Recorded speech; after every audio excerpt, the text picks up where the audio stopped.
It's also a significant investment. For me, it was around $2,000 for the whole year of being in this community. So how much is it for your 4-month training? So it's £3,500. Yeah. Or is that dollars? I can't remember now. They work in dollars. I think it might have been $3,500.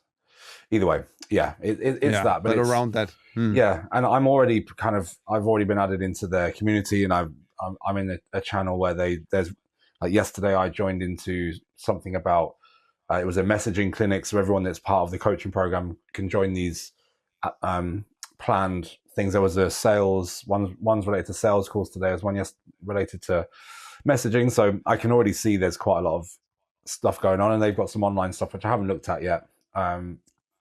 Yeah, it's interesting you say about the avatar, because that's the first thing that they had me do was fill out a very lengthy form to build this avatar of who are the target people, etc., with a load of ChatGPT prompts in there to kind of build social media ideas and profiles of these type of people. And I found it really interesting to do that because, as I say, I've kind of had some people that were the right kind of people. Like the first person I did coaching with, it's not because of that, but she came to me to kind of, she was in a good place with her knowledge, and her mixes and her mastering was sounding okay. But she wanted to kind of do the next step. And she's now a mastering assistant at Metropolis Studios in London, which is one of the biggest studio complexes in the UK / the world.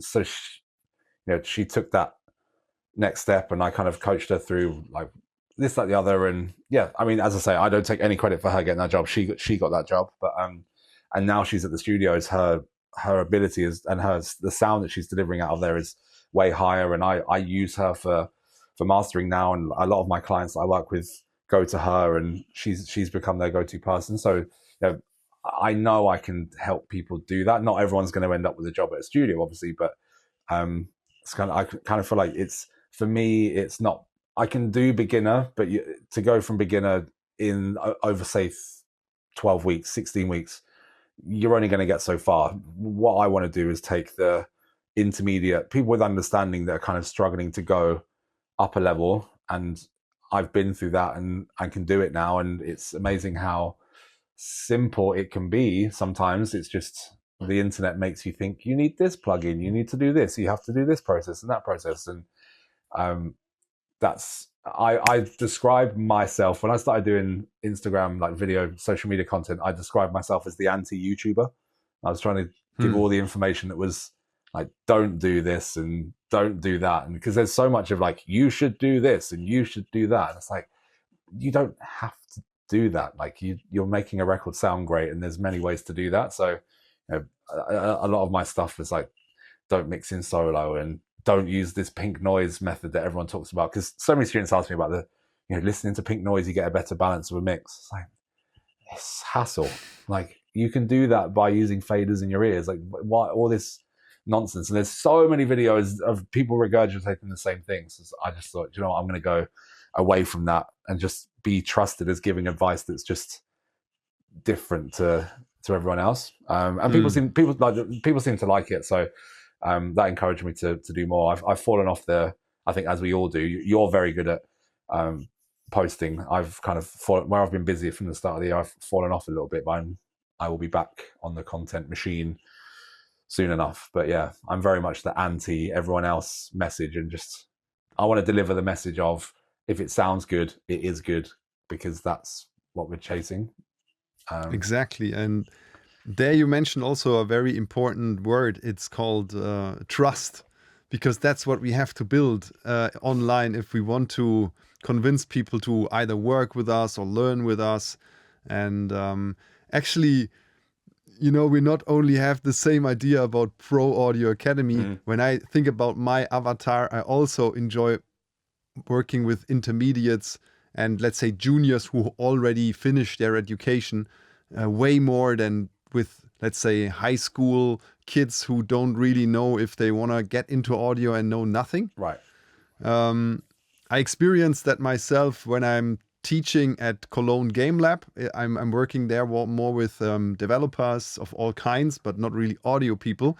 So there, it's a different game, right? But I explain the fundamentals. What is a waveform? What is, like, it's so different to do that and helping someone to get to the next stage in their sound design process and tell them like the little things that I can notice from my experience that they might not see from, like, let's say having 10 years less experience or 15 years less experience. I just see some stuff that they don't. And to give them those ideas then can elevate them really quickly because they already know what to do and what they want to do. But then to see like the little things that make it a bit more, a bit more to the next level, then they can get there. And I assume it's the same with music.